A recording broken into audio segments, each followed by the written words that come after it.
प्रभु यीशु मसीह के मधुर और मीठे नाम से आप सभी को जय मसीह की। आज परमेश्वर के वचन में आप सभी का स्वागत है। परमेश्वर पिता आज अपने वचनों के द्वारा आप सभी को बहुत आयत से आशीष को दे। पिता परमेश्वर आज अपने वचनों के द्वारा आपसे बोले और बातचीत करें। इब्रानियों 12 अध्याय और उसके 1 से जब हम देख रहे थे तो हम पिछले दिनों इस बात को देखे, गवाहों का बड़ा बादल, और उसमें हमने एलिसा और गेहजी के जीवन पर हमने मनन किया। और गवाहों का बादल ये हर एक परमेश्वर के लोगों के जीवन के बारे में है, जिसके बारे में हम बाइबल में से पढ़ सकते हैं। उन्होंने कैसे जीवन को जिया और किन बातों से परमेश्वर को प्रसन्न किया, कैसे प्रसन्न करने वाला जीवन को जिया, और किस प्रकार से कुछ लोग बुलाहट में तो बुलाए गए परंतु परमेश्वर का इनकार किया, लोभ और लालच में फंस गए। और हमने देखा जो बुलाहट में बने रहे उन्होंने अपने जीवन में बड़े प्रतिफल को भी देखा, बड़े अभिषेक को अपने जीवन में देखा। हमने एलिशा और गेहजी के जीवन से इस बात को देखा। और यहाँ पर हम देखेंगे कि किस प्रकार से हमारे जीवन में रोकने वाली वस्तुएं काम करती है, उलझाने वाले पाप काम करते हैं, लोभ, लालच। मेरे प्रियो, कई बार निराशा, हताशा, ये सारी बातें हमें रोकने के लिए, हमको हताश करने के लिए, कई बार हमारे जीवन में पाप और बुराई जो हमको फंसाती है, पाप और बुराई में लेकर चली जाती है, ये उलझाने वाले ऐसे पाप हैं। और आज परमेश्वर पिता अपने वचन के द्वारा हमसे कहना चाहता है, हम सभी मसीही दौड़ में दौड़ रहे हैं तो धीरज के साथ दौड़ें। हम उतावले ना करें, हम बेचैन ना हो जाएं, हम परेशान ना हो जाएं, परंतु हम सबके जीवनों को देखें जिन्होंने अपने जीवन को दुख और परीक्षाओं में, परेशानियों में भी परमेश्वर के मार्ग में बनाए रखा, परमेश्वर के इच्छा के अनुसार अपने जीवन को जिए। और इसी विषय में हमने यीशु मसीह के जीवन को देखा और यीशु मसीह के जीवन के बारे में हम देख सकते हैं कि यीशु मसीह उस आनंद के लिए जो उसके सामने था, वो जानता था कि मुझे पिता के दाहिने ओर सिंहासन पर बैठना है। और इसलिए मेरे प्रिय, उसने उस लज्जा को, उस ठट्टा को, उस अपमान को जो उसके विरुद्ध में लोगों ने किया, उसके जीवन के साथ जो किया, उसके लिए वो चुपचाप बना रहा। उसने उनका विरोध नहीं किया, उन्होंने उनके विरोध में कोई गालियां को नहीं दिया, कोई अपशब्द नहीं कहा। एक भीड़ थी जो यीशु मसीह की जय जयकार कर रही थी। उन सब आश्चर्य कर्म को याद करके जो यीशु ने उनके लिए किया, अंधों को आंखें दी, भूखों को खिलाया, लंगड़ों को चलाया, कोढ़ियों को शुद्ध किया, नाना प्रकार के अद्भुत कार्य को उसने अपने जीवन में किया। परंतु जब यीशु मसीह न्याय के सिंहासन के सामने खड़ा था तो लोगों ने किसका चुनाव किया? लोगों ने एक डाकू को चुना, बरअब्बा को, और यीशु मसीह का इनकार किया। सोचिए यीशु मसीह को कितना दुख लगा होगा। सोच कर देखिए उस जगह को, उस दृश्य को जरा मनन करके देखिए।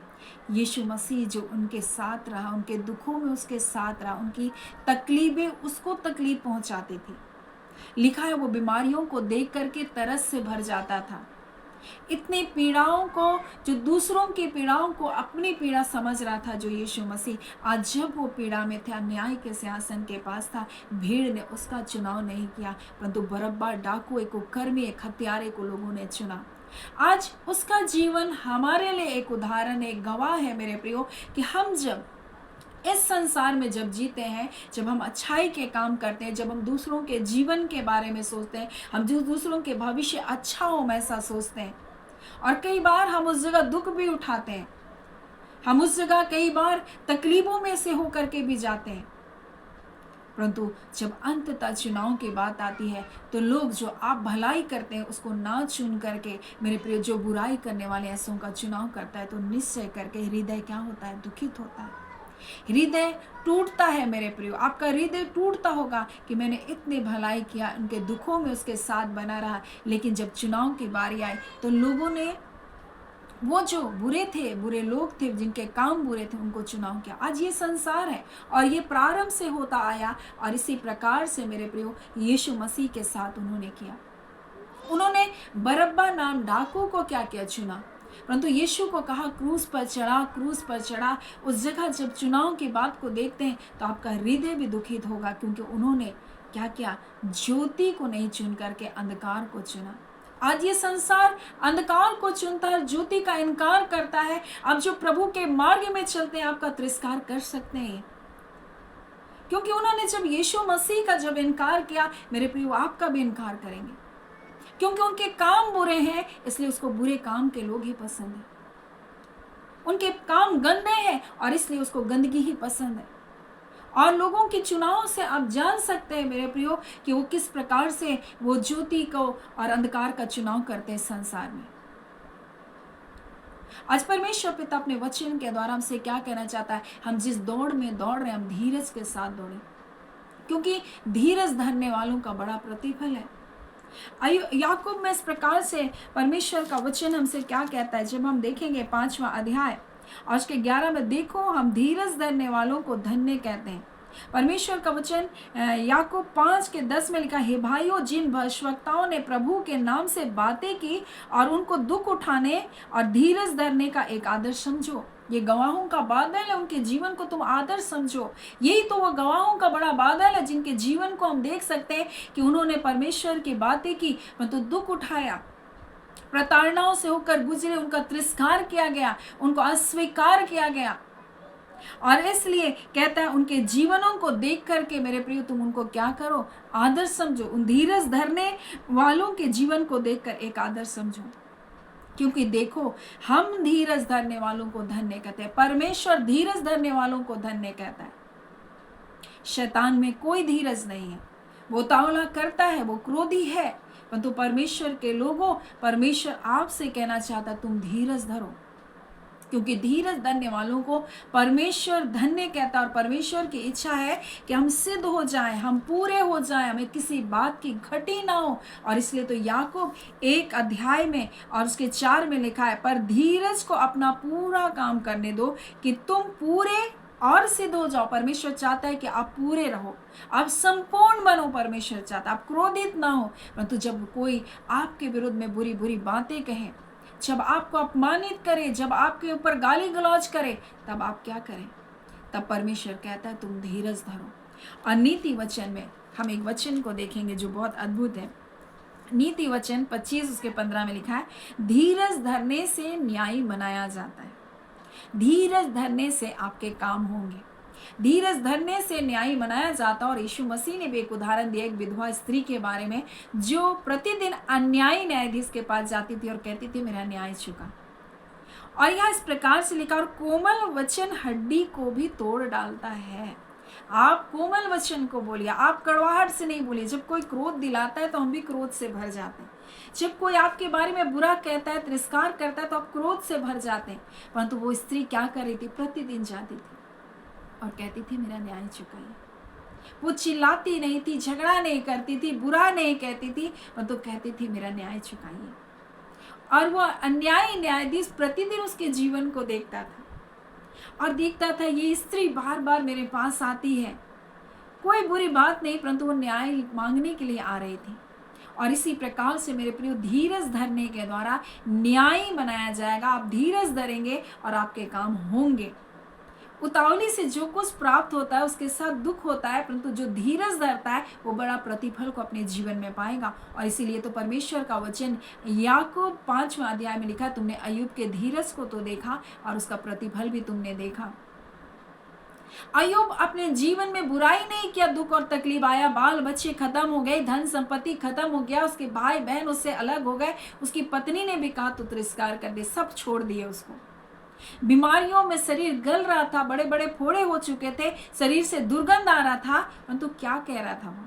मेरे शरीर किस प्रकार से नष्ट हो जाने पर भी इसी शरीर में मैं परमेश्वर का दर्शन पाऊंगा। उसको विश्वास था कि मेरा भले ये शरीर खत्म हो जा रहा है, लेकिन इस शरीर को परमेश्वर फिर से बना सकता है, फिर से परमेश्वर मुझको ठीक कर सकता है, और मैं इसी शरीर में होकर परमेश्वर तेरा दर्शन करूंगा। आज ये हमारे पास होना चाहिए। अगर हम बीमारियों में लंबे समय तक पड़े हैं, अगर हम बीमारी के बिछौने में हम पड़े हैं, तो मेरे प्रिय हम कहें प्रभु इसी शरीर में मैं खड़े होंगे, इसी शरीर में परमेश्वर मेरे हाथ जो नहीं चले, इसी हाथों से प्रभु मैं आपकी स्तुति करूंगी। ये मुंह जो मेरा नहीं खुल रहा, एक दिन ये मुंह मेरा खुलेगा और इस मुंह से मैं तेरी जय जयकार करूंगा। ये धीरज धरने वालों के लिए परमेश्वर एक बड़ा प्रतिफल को रखा है। आप धीरज धरिए मेरे प्रियो, और परमेश्वर के साथ कोमलता के साथ रहिए। परमेश्वर के विरुद्ध में कुड़कुड़ाइए नहीं, बुड़बुड़ाइए नहीं, परमेश्वर से शिकायत मत कीजिए। परंतु परमेश्वर चाहता है जब दुख आ रहा है, ये हमको परखने के लिए आया है, और मेरे प्रियो हम धीरज धरे ताकि हम पूरे हो जाएं, और परमेश्वर चाहता हम सिद्ध हो जाएं और हमारे किसी बात की हमारे जीवन में घटी ना हो। परमेश्वर चाहता है हम धीरज धरने के द्वारा वो जब हमारे जीवन में काम करेगा, हम पूरे होंगे, हम सिद्ध होंगे, और किसी बात की हमारे जीवन में घटी नहीं होगी। क्योंकि धीरज धरने के द्वारा न्याय मनाया जाता, और कोमल उत्तर तो मेरे प्रियो हड्डियों को भी तोड़ डालती है। इतना सामर्थ्य है आपका कोमल उत्तर। सोच करके देखें, जब लोग आपको उकसाए, मेरे प्रियो, लोग उकसाने से लोग क्या करते, क्रोध से भर जाते हैं। लेकिन जब लोग उकसाए आपको, लोग उकसाए कि आप बोलें, आप क्रोध में बोलें, आप बुरा बोले, आप कड़वाहट में बोले, आप अपमान के शब्द बोले, आप चुपचाप रहिए। न्यायी परमेश्वर है आपका। परमेश्वर न्याय करने वाला परमेश्वर है, वह न्याय नहीं है। जब आपके विरुद्ध में कोई बात कर रहा है, जब लोग आपको बोल रहे हैं, परमेश्वर लड़ेंगे, आप नहीं। और यही परमेश्वर ने मूसा के साथ किया। मूसा के भाई बहन उसके विरुद्ध में चुगली कर रहे थे, बुराई कर रहे थे। मूसा चुपचाप था। परमेश्वर सुना सुना सुना, परमेश्वर बोला चलो आओ।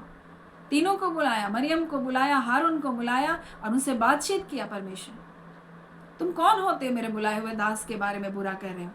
परमेश्वर सुन रहा था उस बुराई को। तो परमेश्वर आज भी सुन रहा है आपके विरुद्ध में बुरा करने वालों को, उनकी बुराइयों को परमेश्वर सुन रहा है। आप चुपचाप रहिए, धीरज धरिए मेरे प्रियो, क्योंकि धीरज धरने के द्वारा आपके जीवन में बड़ा प्रतिफल होगा।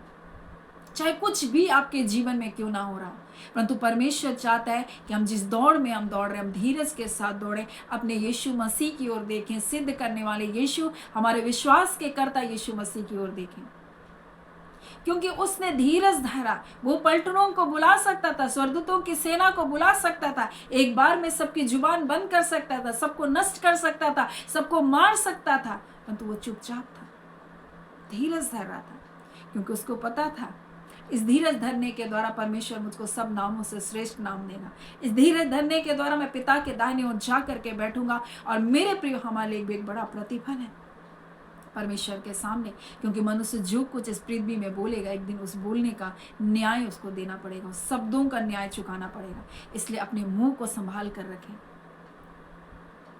चुपचाप रहें, कड़वाहट ना पालें, बुराई ना पालें, किसी के लिए अनर्थ कल्पनाओं को ना करें, दूसरों का बुरा हो जाए ऐसा ना सोचें। अगर ऐसे विचार आते हैं तो क्षमा मांगे, अपने मन को शुद्ध करें, पवित्र करें। प्रभु, किसी की हानि के बारे में ना सोचूं, मैं किसी के परिवार के बारे में बुरा ना सोचूं प्रभु, मैं ऐसा अब क्षमा मांगिए, और परमेश्वर के सामने दीनता के साथ बने रहें। क्योंकि परमेश्वर का वचन कहता है जिस दौड़ में हमको दौड़ना है, हम धीरज के साथ दौड़ें, क्योंकि इसका बड़ा प्रतिफल है। और धीरज धरने के द्वारा तो न्याय मनाया जाता है। और हम लोग याकूब में देख रहे तो लिखा है, देखो हम धीरज धरने वालों को धन्य कहते हैं। आप धन्य लोग हैं जब धीरज धरें। आप कमजोर नहीं है, आप दुर्बल नहीं है। संसार कहेगा अरे वो कुछ नहीं बोल रही है, कमजोर है, दुर्बल है। नहीं, आप धन्य हो जब आप धीरज धरते हो, और इसका प्रतिफल भी बहुत बड़ा है। सो परमेश्वर पिता इस वचन के द्वारा आप सभी को बहुत ऐसे आशीष को दे। आमीन। आइए हम प्रार्थना करें। धन्यवाद देते हैं जीवते सच्चे सामर्थ्य अबा परमेश्वर, प्रभु यीशु के नाम से अब आपके पास आते हैं। सुंदर समय के लिए, आपकी दया के लिए, आपके अनुग्रह के लिए, आपके प्रेम के लिए, आपके प्रताप के लिए, आपकी सुरक्षा के लिए पिता आपका धन्यवाद देते हैं। और आज खुदान परमेश्वर एक एक प्रिय भाई बहनों को, बच्चों को, जवान बेटे बेटियों को, बुजुर्ग माता पिता को, और आपके दास और दासियों को, मेरे एक एक प्रिय जनों को खुदान, जिन्हों को आपने मुझे दिया परमेश्वर, ताकि परमेश्वर इस चैनल के द्वारा प्रभु वो विश्वास में, आपके वचन में परमेश्वर पिता प्रभु जी उन्नति करते जाए। मैं उन हर एक प्रिय जनों के लिए पिता आपका धन्यवाद देती हूँ जो प्रतिदिन परमेश्वर सेवकाई में जुड़ते हैं पिता परमेश्वर, और आत्मिक जीवन में मजबूत होते जा रहे पिता। और खुदान उनका प्रतिफल भी परमेश्वर अपने जीवन में वो देखने पाएंगे पिता, और देख भी रहे हैं परमेश्वर। हम इसके लिए आपका धन्यवाद देते हैं खुदावन परमेश्वर पिता। और एक एक प्रिय जनों के जीवन में परमेश्वर प्रभु जी आज परमेश्वर प्रभु धीरज को उत्पन्न कीजिए खुदावन परमेश्वर। वो धीरज धरने वाले बन सके प्रभु जी, उतावले ना करे परमेश्वर पिता, बेचैन ना हो जाए, क्योंकि आप जानते हैं किस तरीके से आप अपने लोगों के जीवन में काम कर रहे हैं। हाँ पिता, आप जानते हैं परमेश्वर पिता कि आपके बच्चों को किन रास्तों से लेकर जाना है। आप जानते हैं परमेश्वर आपके लोगों को किस प्रकार से बढ़ाना है पिता परमेश्वर। आप जानते हैं खुदान परमेश्वर आपके लोगों के लिए परमेश्वर वो बड़ा इनाम आपने जो रखा है प्रभु जी। और इसलिए खुदान परमेश्वर प्रभु जी, आप चाहते हैं कि प्रभु आपके लोग धीरज धरें। खुदान परमेश्वर हम एक एक प्रियजनों को ब्लेस करते, जितने रोग दुख बीमारी में इसी घड़ी यीशु के नाम से वो चंगे किए जाएं। हर प्रकार की बीमारी की आत्मा तुम छोड़ो, निकलो और जाओ यीशु के नाम से, तुम्हारा कोई अधिकार नहीं। मैं तुम्हारे अधिकारों को यीशु के नाम से उखाड़ करके फेंकती हूँ। बीमारी की आत्मा निकल बाहर हो, ज्वर की आत्मा निकल बाहर हो। एक एक प्रकार के परमेश्वर प्रभु जी शरीर को कमजोर करने वाली, नसों में ब्लॉकेज लाने वाली स्पिरिट निकल बाहर हो यीशु के नाम से। एक एक बंद नस खुलने पाए यीशु के नाम से।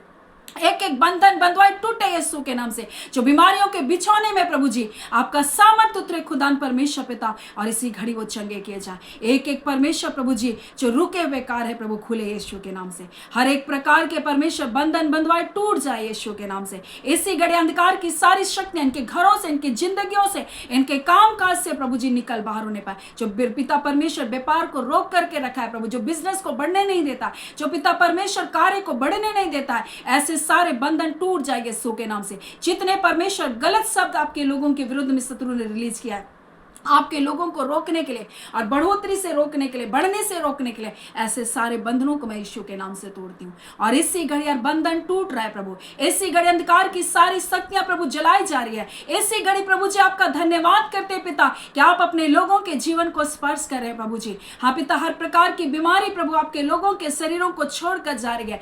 हर प्रकार के दर्द और पीड़ा निकल बाहर हो यीशु के नाम से। तुम्हारे हर एक अधिकार को मैं उखाड़ करके फेंकती हूँ यीशु के नाम से। रिखांदोरिया। और इसी घड़ी प्रभु जी आपके लोग परमेश्वर दुर्बलताओं से छूट रहे प्रभु जी। हाँ खुदान परमेश्वर, हम आपका धन्यवाद देते हैं, हम आपको आदर महिमा देते हैं, आपकी स्तुति करते हैं मेरे पिता प्रभु यीशु। पवित्र आत्मा, जहाँ आपका आत्मा है वहाँ स्वतंत्रता है प्रभु जी। आपका आत्मा आपके लोगों के जीवन को स्पर्श कर रहा है प्रभु। अंधकार की सारी शक्तियां प्रभु जो आपके लोगों के जीवन को घेर रही है, उनके विचारों को बांध कर रखी है प्रभु, जो निराशा में बांध कर रखे, जो चिंताओं में बांध कर रखे, जो गरीबी में बांध कर रखे, जो कर्ज में बांध कर रखे। हाँ खुदान परमेश्वर, जो लोगों को परमेश्वर अकेलेपन की पिता बोझ के नीचे बांध कर रखे प्रभु जी। हाँ पिता परमेश्वर, जो परिवारों में परमेश्वर बच्चे ना होने के लिए परमेश्वर शत्रु ने जो बंधनों में बांध कर रखा है प्रभु जी। हाँ खुदान परमेश्वर प्रभु, ऐसे सारे बंधन आज यीशु के नाम से टूट रहे प्रभु। हम आपका धन्यवाद देते हैं। ऐसे सारे बंधन इसी घड़ी तोड़ा जा रहा है, यीशु के नाम से तोड़ा जा रहा है, यीशु के नाम से तोड़ा जा रहा है, यीशु के नाम से बंधन तोड़ा जा रहा है। हाँ पिता परमेश्वर, जो शत्रु ने कहा परमेश्वर हाँ पिता इनको बीमारी के बिछौने में पिता परमेश्वर नष्ट कर दूंगा, ऐसे सारे शत्रु के कार्य से घड़ी नष्ट किए जा रहे हैं। जो शत्रु ने सोच कर रखा परमेश्वर तेरे लोगों को गरीबी में मार डाले प्रभु, निराशाओं में मार डाले, ऐसे सारे बंधन इसी घड़ी तोड़े जा रहे प्रभु जी। हम आपका धन्यवाद करते हैं। अबा खुदान आदर महिमा आपको देते हैं पिता। आपके लोगों के जीवन में हम जय और छुटकारे की घोषणा करते हैं प्रभु। और इसी घड़ी प्रभु जी आपका आत्मा आपके लोगों को आजाद कर रहा है प्रभु। धन्यवाद, धन्यवाद पिता। आप प्रेमी परमेश्वर, आप दयालु अनुग्रहकारी हैं पिता। आपके लोगों के जीवन में अगर कोई ऐसे पाप अपराध हुए पिता, गलतियां हुई पिता, आज क्षमा कर दीजिए, अपने लहू से धो के शुद्ध और पवित्र कर दीजिए। अगर उन्होंने अपने मनों में किसी के लिए कड़वाहट पाला, बुराई को पाला परमेश्वर, उनके लिए बुरा कल्पना किया, आज ऐसे सारे पापों को क्षमा कीजिए, क्षमा कीजिए प्रभु। अपने लहू से धो दीजिए प्रभु जी। उनके पश्चातापी हृदय को स्वीकार कर लीजिए परमेश्वर। उनके हृदय को परमेश्वर जो टूटे थे प्रभु, और टूटे होने के कारण प्रभु जो सताए गए थे और इस कारण उन्होंने भी उनके विरुद्ध में बोला प्रभु जी, आज उनके शब्दों को क्षमा कर दीजिए प्रभु, उनके पापों को क्षमा कर दीजिए प्रभु जी। दया कीजिए परमेश्वर और अपनी भलाई से अपने लोगों को तृप्त करें। आपका धन्यवाद। वो बड़े छुटकारे को आपके लोग देख रहे हैं प्रभु। धन्यवाद, हम धन्यवाद देते हैं परमेश्वर पिता। कोई बेरोजगारी अब ना रहेगी, कोई गरीबी अब ना रहेगी परमेश्वर। जो दूसरों के गरीबी का मजाक बनाए थे परमेश्वर पिता प्रभु जी, हाँ पिता परमेश्वर, आज उस कारण परमेश्वर जो उनके दुर्दशा है प्रभु जी, ऐसे पापों को भी क्षमा कीजिए परमेश्वर पिता। जो घमंड किए थे परमेश्वर पिता, घमंड से भर गए थे प्रभु जी अपने अच्छे समय में परमेश्वर पिता, आज उस घमंड के पापों को क्षमा कर दीजिए खुदान परमेश्वर प्रभु जी। और पिता जब आपके सामने दीन बन रहे प्रभु, आप उनको उठाकर शिरोमणि बना रहे प्रभु। आपका धन्यवाद, धन्यवाद पिता। अपने संतानों पर दया कर रहे प्रभु। धन्यवाद, धन्यवाद पिता। जो आपके पास आते आपने कहा मैं से कभी नहीं निकालूंगा, आपके पास आए परमेश्वर, दया करके उनके स्वीकार करके अपने राज्य में परमेश्वर बढ़ने के लिए सहायता कीजिए। हम धन्यवाद देते कि भाई बहनों को जिनको आपने हमें दिया प्रभु जी, आप पिता, हम एक एक भाई बहनों के जीवन के लिए आपका धन्यवाद देते हैं, धन्यवाद देते हैं। वो आत्मिक जीवन में बढ़ते जाए और उन्नति करते जाए, भला चंगा जीवन को जिए प्रभु, और आशीषित जीवन को जीते हुए प्रभु, आपके महिमा का कारण होने पर धन्यवाद। प्रार्थना सुना और प्रार्थना यीशु के नाम से हम मांगते हैं, दया सुन अनुग्रह से ग्रहण कर लीजिएगा। आमीन। परमेश्वर पिता आप सभी को बहुत आयत से आशीष को दे। आमीन।